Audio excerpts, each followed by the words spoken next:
Hello बच्चों, let's read this question, and the question says that in the figure below, ABCD is a parallelogram. AF and CE are the bisectors of angle DAB and angle BCD respectively in each of the following. If the statement is true, give reasons. First, angle DAB is equal to angle BCD. Second, angle FAB is equal to half of angle DAB. Third, angle DCE is equal to half of angle DCB. Fourth, angle DCE is equal to angle CEB. Fifth, angle FAB is equal to angle CEB. And sixth, AF parallel CE। तो आइए अब इस question को यहाँ पर हम solve कर लेते हैं। इस क्वेश्चन में कहा गया है कि हमें यहाँ पर ये जो A B C D given है ये एक पैरेललोग्राम है, और इसमें ए एफ और सी ई जो है ये बाइसेक्टर्स हैं एंगल डी ए बी और एंगल बी सी डी के। तो हमें बताना है कि ये जो हमारे पास यहाँ पर स्टेटमेंट गिवन है इनके लिए रीज़न क्या होगा और ये किस तरह से यहाँ पर करेक्ट है। तो यहाँ हम की कॉन्सेप्ट यूज़ करेंगे, की कॉन्सेप्ट दैट इन पैरेललोग्राम। तो हमारे पास पैरेललोग्राम में क्या होता है कि अपोजिट एंगल्स जो होते हैं, अपोजिट एंगल्स वो इक्वल होते हैं, एंगल्स आर इक्वल।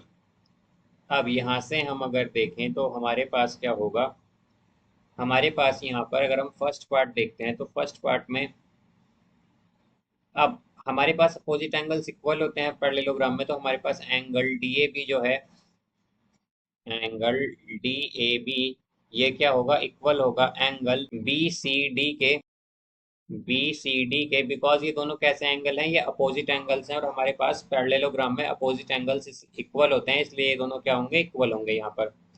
तो पार्ट फर्स्ट में हमें यही शो करना था। अब अगर सेकंड देखें तो सेकंड में हमसे क्या कहा गया है कि F A B is equal to half of D A B. अब हमसे यहाँ पर क्या गिवन है कि ए एफ क्या है, यहाँ पर बाइसेक्टर है। तो अगर ए एफ यहाँ पर बाइसेक्टर है तो हम क्या कहेंगे कि डी ए एफ जो है वो इक्वल होगी एफ ए बी के।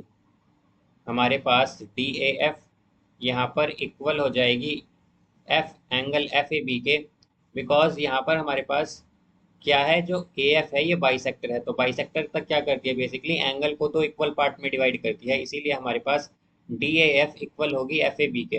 तो अगर ये इक्वल है तो हम क्या कह सकते हैं यहाँ से कि हमारे पास जो एंगल एफ ए बी है, एंगल एफ ए बी ये क्या हो जाएगा यहाँ पर, ये इक्वल होगा half of angle D A B के। बिकॉज हम देख सकते हैं कि एंगल डी ए बी क्या है, एंगल डी ए बी जो है वो इक्वल है angle D A F plus angle F A B के, यहाँ पर जैसा कि हम डायग्राम में देख सकते हैं। इसीलिए हमारे पास जो एंगल एफ ए बी है वो इक्वल होगा half of angle D A B के। यही हमें यहाँ पर पार्ट सेकंड में शो करना था, तो यहाँ पर हमने ये भी शो कर दिया। अब अगर हम थर्ड देखें तो थर्ड में हमें बताना है कि angle D C is equal to half of D C B. अब यहाँ से हम अगर देखें तो हमारे पास सीई क्या गिवन है, हमें सीई हमें यहाँ पर गिवन है कि ये एक बाइसेक्टर है, और बाइसेक्टर क्या करती है, एंगल को दो इक्वल पार्ट में डिवाइड करती है। तो यहाँ से हम क्या कहेंगे कि हमारे पास जो डी सी ई है, एंगल डी सी ई यहाँ पर क्या होगा, इक्वल होगा, ये इक्वल होगा यहाँ पर एंगल ई सी बी के, ई सी बी के। यहाँ पर हमारे पास जो एंगल डी सी ई है ये इक्वल होगा एंगल ई सी बी के। बिकॉज यहाँ पर सी ई बाइसेक्टर है, तो बाइसेक्टर क्या करेगी, एंगल सी को दो इक्वल पार्ट में डिवाइड करेगी, इसीलिए हमारे पास ये दोनों एंगल इक्वल आएंगे। अब अगर ये एंगल इक्वल हैं तो हम क्या कह सकते हैं कि एंगल डी सी ई यहाँ पर इक्वल हो जाएगा half of angle D C B के। बिकॉज यहाँ पर हमारे पास जो एंगल डी सी ई है वो इक्वल है एंगल ई सी बी के, इसीलिए हमारे पास ये इक्वल होगा half of angle D B C के। अब यहाँ से हमें सेकंड थर्ड पार्ट में ये प्रूव करना था, तो हमने यहाँ पर ये भी प्रूव कर दिया। अब अगर हम फोर्थ पार्ट देखें तो फोर्थ पार्ट में हमारे पास क्या होगा, फोर्थ पार्ट में हमें गिवन है कि angle D C E is equal to angle C E B. यहाँ से हम अगर देखें तो हमारे पास सीई क्या है, सीई एक ट्रांसवर्सल है जो कि पास करती है through A B and D C. तो हमारे पास यहाँ पर सीई क्या है, सीई एक ट्रांसवर्सल है, ट्रांसवर्सल। और हम जानते हैं पैरेललोग्राम में क्या होता है, अपोजिट साइड्स इक्वल और पैरेलल होती हैं। तो यहाँ पर हमारे पास ए बी पैरेलल हो जाएगी डी सी के, ए बी क्या है, पैरेलल है डी सी के। तो अगर ए बी पैरेलल है डी सी के और सी ई यहाँ पर ट्रांसवर्सल है, तो हम क्या कहेंगे कि हमारे पास angle D C E angle D C E equal हो जाएगा एंगल सी ई बी के, बिकॉज ये दोनों हमारे पास कैसे एंगल हो जाएंगे, ऑल्टरनेट एंगल्स, और ऑल्टरनेट एंगल्स कैसे होते हैं, इक्वल होते हैं, ऑल्टरनेट एंगल्स। और पार्ट फोर्थ में हमें यहाँ पर यही शो करना था, तो हम क्या कह सकते हैं कि ये भी हमने यहाँ पर शो कर दिया।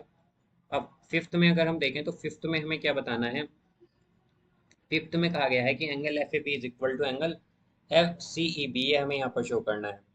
अब जैसा कि हम जानते हैं कि पैरेललोग्राम में अपोजिट एंगल्स इक्वल होते हैं, तो एंगल ए इक्वल होगा एंगल सी के, और हमारे पास ए एफ और सी ई क्या है, ए एफ और सी ई यहाँ पर हमारे पास बाइसेक्टर्स हैं। बाइसेक्टर, तो बाइसेक्टर क्या करेगा, दो इक्वल पार्ट में डिवाइड करेगा यहाँ पर एंगल्स को। तो यहाँ से हमारे पास ए एंगल इक्वल है एंगल सी के, ए एफ और सी ई यहाँ पर बाइसेक्टर्स हैं एंगल ए और एंगल सी के। तो यहाँ से हम क्या कह सकते हैं कि हमारे पास angle F A B equal आ जाएगा एंगल डी सी ई के।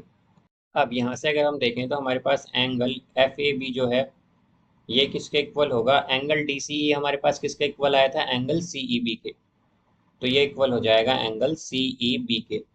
और हमें जो पार्ट फिफ्थ है उसमें यही प्रूव करना था, तो हम क्या कह सकते हैं कि angle F E B equal आ गया एंगल सी ई बी के। अब अगर हम सिक्स्थ पार्ट देखें तो सिक्स्थ में हमारे पास क्या है कि ए एफ पैरेलल सी ई, यहाँ से हम अगर देखें तो हमारे पास एफ ए बी और angle C E B equal आए हैं। तो इसका मतलब क्या हुआ, अगर हम डायग्राम में देखें तो इसके अकॉर्डिंग हमारे पास ये दोनों एंगल्स कैसे हैं, angle F A B and angle C E B, ये दोनों कैसे एंगल हैं, ये दोनों कॉरेस्पॉन्डिंग एंगल्स हैं, कॉरेस्पॉन्डिंग एंगल्स हैं, और ये इक्वल हैं हमारे पास। तो अगर हमारे पास कॉरेस्पॉन्डिंग एंगल्स इक्वल हैं तो इसका मतलब क्या हुआ कि जो हमारे पास ए बी है यहाँ पर वो तो ट्रांसवर्सल हो जाएगी, ए बी यहाँ पर क्या होगी हमारे पास, ट्रांसवर्सल, ट्रांसवर्सल। एंड हमारे पास यहाँ पर ए एफ क्या हो जाएगा, पैरेलल हो जाएगी सी ई के। और ये किस लिए हुआ है, बिकॉज हमारे पास जो एंगल एफ ए बी और एंगल सी ई बी हैं ये कोरस्पॉन्डिंग एंगल्स हैं और इक्वल भी हैं। तो इसका मतलब क्या हुआ कि ए बी ट्रांसवर्सल है और ए एफ यहाँ पर पैरेलल है सी ई के, और यही हमें पार्ट सिक्स में शो करना था। तो हम क्या कह सकते हैं कि यहाँ पर हमने ये भी प्रूव कर दिया है, शो कर दिया। So I hope you understood it well, best of luck, thank you.